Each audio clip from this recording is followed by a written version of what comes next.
Hey everybody, Luke here with Gordon Physical Therapy, and about a week ago I was doing a low back pain and sciatica workshop here at the clinic, and throughout the course of the workshop stumbled upon a very common point that eventually comes up with a lot of our patients. And the point that we were talking about during the workshop was that nobody actually cares about back pain.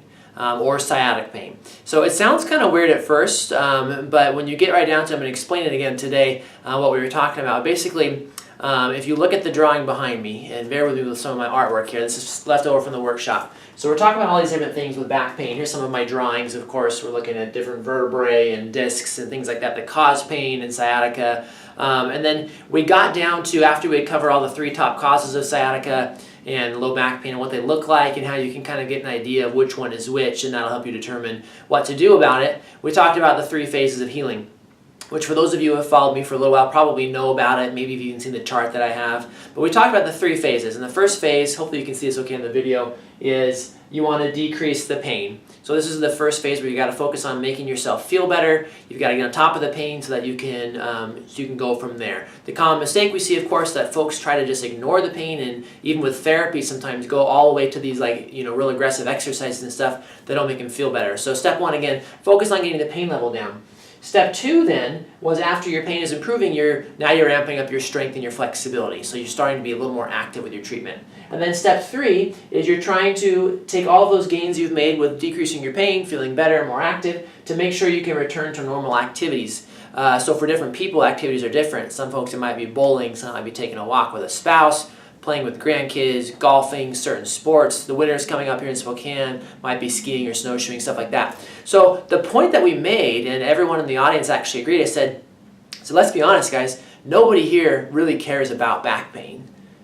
And like, well, it kind of takes a little bit. I said, what people care about is this last one. People care about those activities. So people do not care about back pain. They say, I could have back pain for 2 years.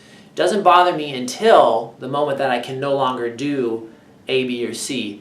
I can live with back pain as long as I can still be active with my friends. For me, active with my kids. For a lot of the people who are a little bit older, it's more, active with a spouse or friends, or again, sports, golf, whatever. So again, no one cares about back pain. Well, that's the big mistake I think a lot of therapists make, is that when people come into our office in the clinic, our therapists are very aware of this because we talk about it a lot, but people are not here because they want to feel better.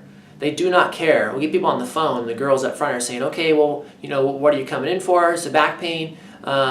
What specific activities does it limit you from doing?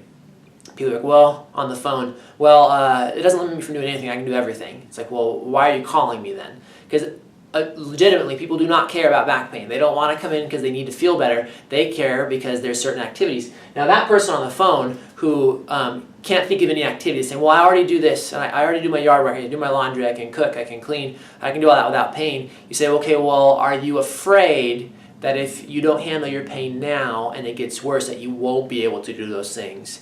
And then they say, well, yes, I am. So that's the other caveat. There's different things that motivate people to come in and do something about their back pain, but ultimately, again, it's a very key point. People don't care about back pain. They don't care about phase two. They don't care about their strength and their flexibility. What they care about is when these things start to have a negative impact on their life. That's when people come to see us here at Gordon Physical Therapy. That's when we can start walking through those three phases of recovery and start with pain relief, and then build strength and flexibility, and then make sure we've got a solid base to get you back to those things that you really love to do. That's an important point, I guess, just in my mind as a therapist. It's one of those things that for us to effectively help someone and to really get them the results they want, we have to dig for that sometimes. Say, okay, why are you really here? Well, I'm here because my back hurts. It's like, no, you're not. You are not here because your back hurts, because guess what? Your back's hurting you for the last 2 years. Maybe it's only 3 months or whatever, but that's not why you're in our clinic today. You are in our clinic for any number of reasons. The biggest one we see, again, is those activities are now being limited. The other ones are things like fear of the activity being limited. Fear of losing independence and mobility is a huge one. The other one is fear of the risk of having to go down the path of injections and surgery. So if you haven't picked it up already, fear is quite a motivator for people, and not that we're trying to put the fear in people, but when they already have it, it's very valuable for us as therapists to know that and know exactly what you want out of your treatments. And if we just stopped and said, well, yeah, Mrs. Smith is here because her back hurts. If we can get rid of her pain, things are good to go. that's not where we stop. We get you all the way to where you want to be. So that's just the lesson for today. Again, nobody cares about back pain. You can pretty much apply that to knee to have pain. No one cares about shoulder pain either, or knee pain really. If you got a little pain in your knee, but you can do everything you want to do, it's not all that motivating to come in and spend some time, potentially some money at the clinic. But when things start to change a little bit, that's when people start thinking of coming to see us. So that's all I got for now. Thank you guys for watching, and I will talk to you all soon. Thanks.